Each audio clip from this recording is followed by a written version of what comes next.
Rocket ராஜாவின் கோபம் இன்னும் வானின் அளவை எட்டியது. அவனுக்கு பின்னால் நின்று கொண்டிருந்த லூசிஃபரை பார்த்து கையசைத்தான். அவ்வளவுதான். அடுத்த நிமிடம் சந்திரன் கௌரவ் லாலின் கன்னங்களில் இருந்தும் மூக்கில் இருந்தும் காதில் இருந்தும் ரத்தம் வடிய ஆரம்பித்தது. கௌரவ் உயிருக்கு பயந்து ராக்கெட் ராஜாவின் காலில் விழும் அளவிற்கு வந்துவிட்டான். உடனே ராக்கெட் ராஜா அவனிடம், உன் பையன் என்ன பேசிக்கிட்டு இருக்கான்? அவன் என்ன பேசணும்னு தெரிஞ்சுதான் பேசுகிறானா, இல்லை அவன் என்ன முட்டாளா? சுரபியை என்னோட ஆள் அது இதுன்னு தேவையில்லாமல் பேசுகிறான். ஏற்கனவே உங்களை கொல்லணும் அப்படிங்கிற நோக்கத்தில் தான் நான் வந்தேன். இப்போ நீங்கள் பேசின பேச்சுக்கே கண்டிப்பாக நான் உங்களை இங்கிருந்து உயிரோடு விட்டுட்டு போகவே மாட்டேன் என்று அவன் சொல்லிவிட்டு அவர்களை போட்டு அடித்து நொறுக்கத் தொடங்கினான். லூசிஃபரும் மற்ற ஆட்களும் இப்பொழுது கௌரவ் லாலின் ஆட்களை அடித்து அவர்களை உயிரே இல்லாமல் செய்துவிட்டனர். இங்கே ராக்கெட் ராஜா அப்பா மகன் இருவரையும் உண்டு இல்லை என்று செய்து கொண்டிருந்தான். அதன் பின் லூசிஃபரும் இவனோடு சேர்ந்து கொண்டு அவர்களை அடித்து நொறுக்கினான்.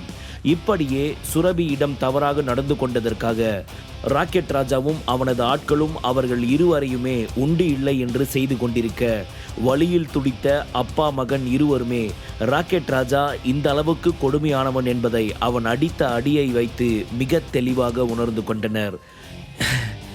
இங்க பாரு ராக்கெட் ராஜா, நீ என்ன பண்ற, ஏது பண்றன்னு தெரியாம எங்களை போட்டு அடிச்சுக்கிட்டு இருக்க. இது எல்லாத்துக்குமே நீ பின்னாடி மோசமான விளைவுகளை சந்திக்க வேண்டியிருக்கும் என்று மிரட்டலாக சொன்னான். ஏண்டா, அப்பனுக்கும் மகனுக்கும் இவ்வளவு அடி வாங்கியும் கொஞ்சம் கூட புத்தி வரல என்று சொன்னவன் பின் கௌரவ் லால் பக்கம் திரும்பி, ஆமா, உங்களை அடிச்சா பின்னாடி வர விளைவு ரொம்ப மோசமா இருக்கும்னு சொல்றியே, நான் என்ன உன்னை உயிரோட விட்டுட்டு போவேன்னு நினைக்கிறியா? கண்டிப்பா இன்னைக்கு உன் உயிர் என் கையில தான் போகும் என்று ராக்கெட் ராஜா மிரட்டலாக சொல்ல, அவர்கள் முன் வந்த லூசிஃபர், பாஸ், நான் இவங்க 2 பேரையும் பார்த்துக்கணும்னு ஆசைப்படுறேன் என்று சொல்ல, கண்டிப்பா லூசிஃபர், நான் உன்னோட ஆசை எதுக்குமே குறுக்க வரமாட்டேன் என்று சிரித்து கொண்டே சொன்னான். ஏதோ யோசித்தவனாய் ராக்கெட் ராஜா அவர்கள் இருவரிடமும், எனக்கு உங்க 2 பேரையும் இப்படி விட்டுட்டு போறதுல சுத்தமா மனசில்லை. எவ்வளவு தைரியம் இருந்துச்சுன்னா நீங்க சுரபி மேடம் மேல கை வைக்க நினைச்சிருப்பீங்க. மரியாதையா இப்ப இந்த இடத்துல மண்டி போட்டு நிக்கிறீங்க. அதை இங்க இருக்கிறவங்க எல்லாரும் பார்த்து கைத்தட்டி சிரிக்கணும் என்று மிரட்டலாக தன் கை முஷ்டியை முறுக்க, உடனே உயிருக்கு பயந்த அவர்கள் இருவருமே மண்டி போட்டனர். ரோட்டில் இருந்த அனைவருமே அவர்கள் இருவரையும் பார்த்து சிரிக்க தொடங்கினர். எங்களை மன்னிச்சிடு ராக்கெட் ராஜா, நாங்க ஏதோ புத்தி கெட்டு சுரபி கிட்ட வம்பிழுத்துட்டோம், எங்களை மன்னிச்சிடுங்க. இனிமே நாங்க என்னைக்குமே இந்த மாதிரி பண்ண மாட்டோம். சொல்லப்போனால் இன்னையிலிருந்து சுரபி எங்கள் வீட்டு பொண்ணு, அதனால் அவளை நாங்கள் எந்த ஒரு டிஸ்டர்பன்ஸும் பண்ண மாட்டோம் என்று ராக்கெட் ராஜாவின் கால்களில் விழுந்து இருவரும் கெஞ்ச ஆரம்பித்தனர்.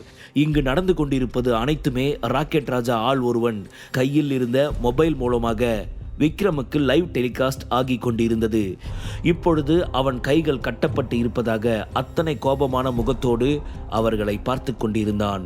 விக்ரமின் முகத்தை பார்த்த ராக்கெட் ராஜாவிற்கோ டென்ஷன் இன்னும் அதிகமானது. அவன் மிகவும் அமைதியான குரலில் விக்ரமிடம், விக்ரம் சார், நீங்கள் சொன்ன மாதிரியே நான் அப்பா பையன் 2 பேரையும் அடிச்சிட்டேன்.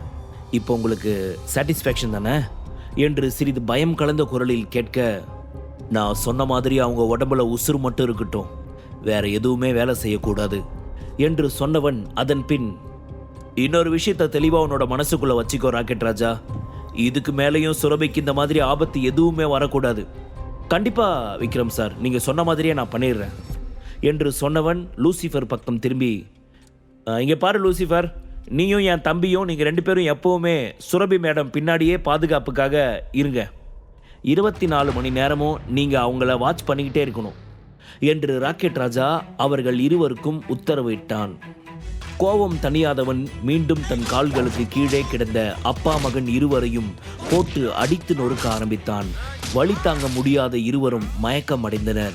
அதன் பின் ராக்கெட் ராஜா அங்கிருந்து சென்றதுமே அங்கிருந்த ஆள் ஒருவன் ஓடி வந்து அவர்கள் இருவருக்கும் உயிர் இருக்கிறதா என்று பார்க்க அவனால் எதையுமே சரியாக கண்டுபிடிக்க முடியவில்லை.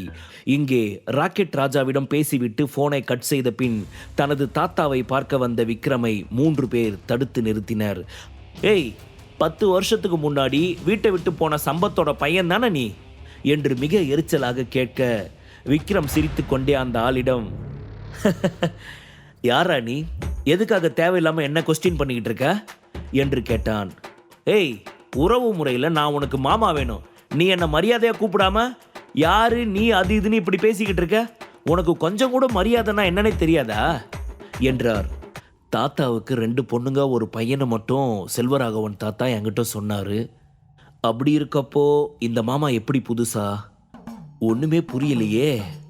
ஒருவேளை தாத்தா பொண்ணுங்களோட ஹஸ்பண்டா இருக்குமோ என்று அவன் குழம்பிக் கொண்டிருக்கும் பொழுதே அந்த ஆள் விக்ரமிடம், டேய், நான் பேசிக்கிட்டு இருக்கேன், நீ பேசாம என்ன முழிச்சுக்கிட்டு இருக்க, நான் பேசுறது உனக்கு காதுல விழுகுதா இல்லையா என்று கேட்டவர் உண்மையாகவே அவன் விக்ரம் தாத்தாவின் மகளுடைய கணவன்தான் ரெட்டி குடும்பத்து ஆட்கள் ஆதித்யா குடும்பத்தில் உள்ள அனைவரையும் அழித்து கொண்டிருப்பதை தெரிந்துவிட்டு இவர்கள் தங்களுடைய பணம் செல்வாக்கு அனைத்திலிருந்தும் 4 பங்கை மட்டும் தங்களுக்கு வைத்துக்கொண்டு மீதமுள்ள அனைத்தையும் ரெட்டி குடும்பத்திற்கு கொடுத்து விட்டனர்.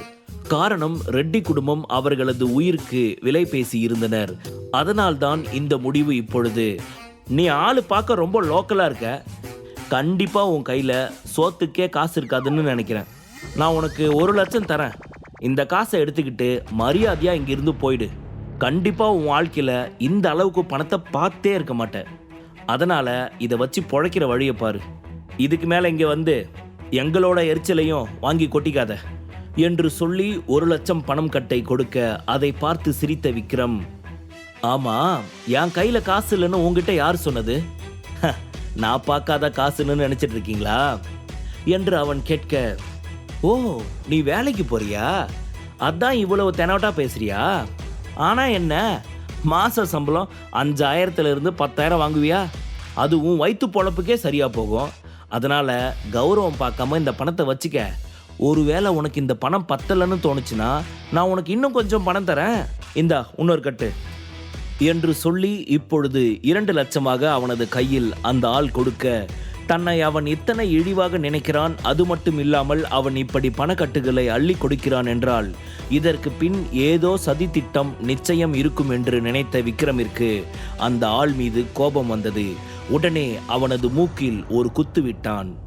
ஏண்டா, எவ்வளவு தைரியம் இருந்துச்சுன்னா வயசுல பெரியவங்கன்னு பார்க்காம கூட கை நீட்டுவ என்று சொல்லி அவனுடன் இருந்த மற்ற 2 சேர்ந்து கொண்டனர். அப்பொழுது விக்ரம் அவர்கள் 3 பேரையுமே அடித்து நொறுக்க ஆரம்பித்தான். முழு கதையையும் கேட்டு மகிழ பாக்கெட் FM ஆப்பை டவுன்லோட் செய்யுங்கள். லிங்க் டிஸ்கிரிப்ஷனில் கொடுக்கப்பட்டுள்ளது.